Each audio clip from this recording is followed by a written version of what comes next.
नमस्कार मित्रों, स्वागत है आपका हमारे YouTube चैनल हरि ज्ञान ओखाराम में। मित्रों, माताओं बहनों, आप वीडियो पर नए हैं तो लाइक सब्सक्राइब कर लीजिएगा। अगर करके रखा है तो आपका धन्यवाद। तो आइए, इन्हीं ऋषि दुर्वासा के क्रोध और अहंकार के दमन की एक कथा है। अक्सर सुना होगा कि संत या ऋषि राजा के घमंड को चूर करते रहे हैं, लेकिन इस कथा में एक क्षत्रिय राजा ने ऋषि के अहंकार को तोड़ा। वह भी किसी साधारण ऋषि का नहीं, बल्कि दुर्वासा ऋषि का। यह कथा महाराज अम्बरीश की है। अम्बरीश उसी इक्ष्वाकु वंश में जन्मे थे जिसमें आगे चलकर श्री राम का भी जन्म हुआ। महाराज अम्बरीश बहुत धर्मपारायण थे और एकादशी का व्रत कर द्वादशी में पारण करते थे। एक बार जैसे ही वह एकादशी का पारण करने जा रहे थे कि इसी समय ऋषि दुर्वासा का उनके महल में आगमन हो गया।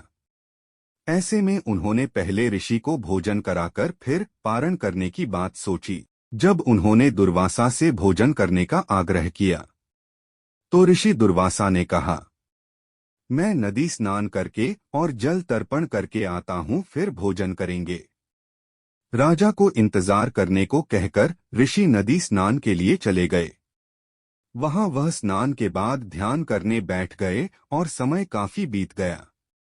इधर द्वादशी तिथि खत्म होने को थी, इसलिए ब्राह्मणों ने कहा, राजन सिर्फ जल पीकर पारण कर लें, इससे व्रत भी पूरा होगा और भोजन का दोष भी नहीं लगेगा।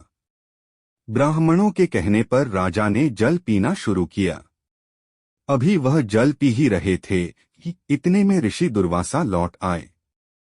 दुर्वासा ने देखा कि मुझे भोजन कराए बिना अम्बरीश ने खुद जल पी लिया, इसलिए वह क्रोधित हो गए और मंत्र शक्ति से एक कृत्या राक्षसी को प्रकट कर राजा के नाश का आदेश दे दिया। वह कृत्या जैसे ही राजा की ओर बढ़ी, राजा ने हरिनाम स्मरण करना शुरू कर दिया। निर्दोष भक्त पर संकट आया देखकर सुदर्शन चक्र प्रकट हो गया और राक्षसी का वध करके दुर्वासा की ओर दौड़ा। सुदर्शन चक्र को अपनी ओर आते देखकर दुर्वासा घबराकर भागे, मगर चक्र पीछे लग गया। दुर्वासा ऋषि कहीं भी छिपते तो चक्र पीछा करता। ब्रह्मलोक, शिवलोक, हर जगह दुर्वासा दौड़े, लेकिन कोई उनकी रक्षा नहीं कर सका। हारकर वह विष्णु जी के पास पहुंचे। वहां भी चक्र चक्कर लगाता पहुंचा। विष्णु जी ने कहा कि दुर्वासा, तुमने अपनी तप शक्ति श्राप देने में नष्ट कर दी। सोचो अम्बरीश का क्या अपराध था।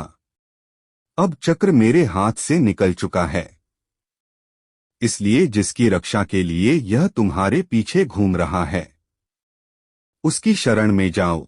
केवल अम्बरीश ही इसे रोक सकते हैं। दुर्वासा उल्टे पांव अम्बरीश के पास पहुंचे। अम्बरीश अब तक बिना अन्न ग्रहण किए उनकी प्रतीक्षा कर रहे थे। दुर्वासा को देखते ही प्रणाम कर बोले, मुनिवर, मैं अब तक भोजन के लिए आपकी प्रतीक्षा कर रहा हूं, मुझ पर कृपा कीजिए। दुर्वासा ने चक्र की ओर इशारा करके कहा, राजन, पहले इससे मेरी रक्षा कीजिए। अम्बरीश हाथ जोड़कर बोले, आप क्रोध शांत कर मुझे क्षमा करें, यह चक्र भी आपको क्षमा कर देगा। ऋषि ने राजा को क्षमा किया और राजा ने चक्र को प्रणाम किया। इसके बाद चक्र गायब हो गया और ऋषि दुर्वासा के प्राण बच गए।